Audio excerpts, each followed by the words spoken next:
Yo, what's the word? It's your boy 16. If you like the content on this channel, I want to ask you like, comment, and subscribe. And don't forget to click that bell for post notifications. Also, I got a website at www.16shotonvisuals.com. But that's enough of me talking. Let's get to what y'all came to see. So, how is it dealing with a job where you got to talk about everything, and then like having friends and shit like that? Like, have your job ever like caused friendships to end or cause friction? Yeah, for sure. I mean, even, Lil Pump called me fucking screaming on me and calling me a piece of shit because I don't even know what I said, but I guess I said something that made it sound like I thought he fell off on a podcast or some shit, and he couldn't handle that. He was pissed. So, I mean, that's somebody that I like came in the game with, that I'm like supposed to be super tight with, and he's basically just like FaceTiming me at like 8 in the morning telling me to fuck myself, It's just like, the reality is if you're going to be having honest conversations every day on camera, it's gonna limit the number of people who fuck with you, because it's like you're just gonna have to be real at some point. And it's like, honestly, the people who get to be the most free with their opinions are the people who just 100% do not give a fuck about being friends with anybody. And I really respect a lot of journalists and shit, like traditional journalists, New York Times type people who they'll write a bad album review about you, and they don't give a fuck if you're going to be looking at them funny next time you see them or whatever. Like, they accept that's part of their job, is that they're going to have to shit on some heroes here and there, and I respect that. But then for me, it's kind of something in between where, the Game, I did like a really great Game interview, and then the Game album come out the next week, and he dissed Eminem, and it was like a 10-minute song, and nobody liked it. And it's like, I got to talk about it on camera like right after I just had this like really heartfelt 2-hour conversation with him. But it's like, end of the day, if me and the Game are going to be cool, let's say like somehow maybe I move to Calabasas, we become best friends, we're neighbors. We can't be friends unless I can say that a song was whack on the podcast, and I'm going to do what I can to be cool to you. If I'm going to talk about it or whatever, if you're my friend, I'm going to not gang up on you or bully you or tease you or clown you or whatever, but I am going to have to keep it real. So I can't be friends with somebody unless they can let me keep it real, So would you say that's how it works with the No Jumper team? Like, do everybody like got an understanding of that so it works, or does sometimes people still be like, man, you ain't have to? I mean, they are all over the place, because like somebody like AD, the chat picks up on it. They'll call them out. They'll say like, AD, you're not being real about this. You're not giving your real opinion about this person or that person or whatever. It's a real concern, because it's like, he's friends with a lot of like real deal celebrities, and then it's like, it's gotta be awkward, right? You're friends with Trey Songz, and then Trey Songz is getting accused of all crazy ass shit. It's like an awkward position for him, but he's figuring it out, learning, because it's like he wants to be the best broadcaster he can, but at the same time, you got to juggle his friendships and shit. So it's a little bit more complicated with him, because he really be in the clubs and shit. Maybe not like right now, but in general, whereas like I'm not really outside like that anymore. Like, I don't ever see these fucking people in real life and shit. But at the same time, I want to interview them. Yeah. So I have a reason to not try to be, I try to just be respectful of everybody for the most part, unless I really hate them, So is it hard, like, getting certain interviews with you being honest with things like that?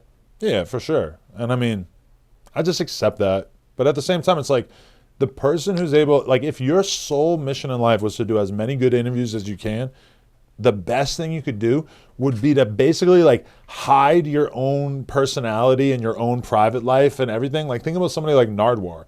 Nardwuar gets the biggest fucking interviews with top level rappers. None of us know anything about his private life.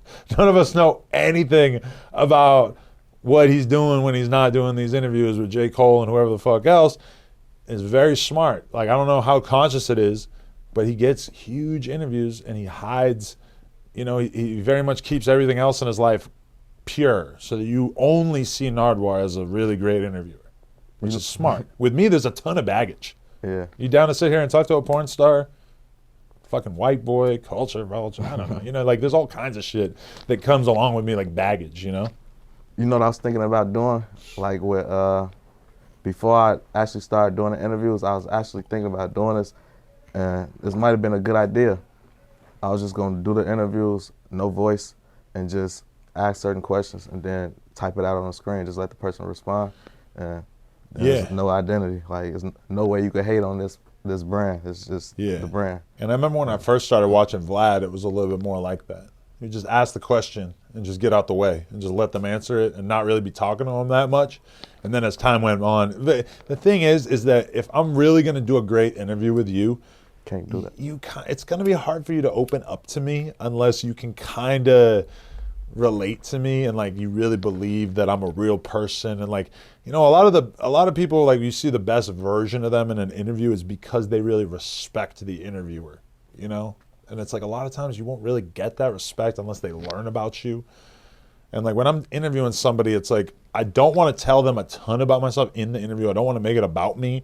But a lot of times I do feel like the most intimate moments that I'll get with somebody, a lot of times is when I really share something with them. They're talking about their kids. I start talking about my kids. They realize that I actually get what they're going through. And then all of a sudden we're vibing on a level that we probably wouldn't otherwise. So injecting your personality into it, it is kind of important. Could you go tell them that they should just go live without me? Like AD and house phone and stuff? Like I would do it right now, but I don't have my phone on me. Because I would like to keep doing this. But just tell them I'm going to be like 20 minutes late or something. Yeah, I be catching myself doing that sometime. Like, you know, my typical thought process, like how an interview will go, is just me just asking questions and getting answers. But then I catch myself like giving my own stories and shit. But then I have to catch myself like, all right, back to the interview. Right. But I think like a podcast might be different, right? Like, yeah, and it depends like what you want to do and how like what you want your format to be, you know, in the sense of like, you know, you can watch Joe Rogan interview somebody and he'll do a 4-hour interview with someone and he'll talk to them about some random sport or some movie he saw one time or just fucking whatever.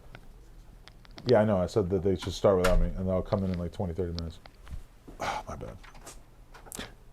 But yeah, like for me, I like to really kind of like get to the point in the interviews. Like I really want to, if I'm going to do an hour-long interview with you, I want to really try to like fill it to the brim with the most information and the most interesting shit that we can. I want to really respect my my audience's time, you know? And that's something that I think a lot of streamers and stuff kind of miss, is that they'll do a 3-4 hour thing with somebody.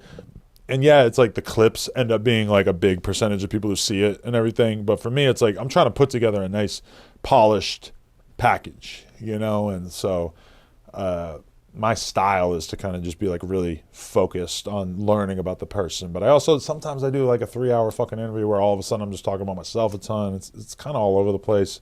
I feel like I have many styles that just kind of emerge.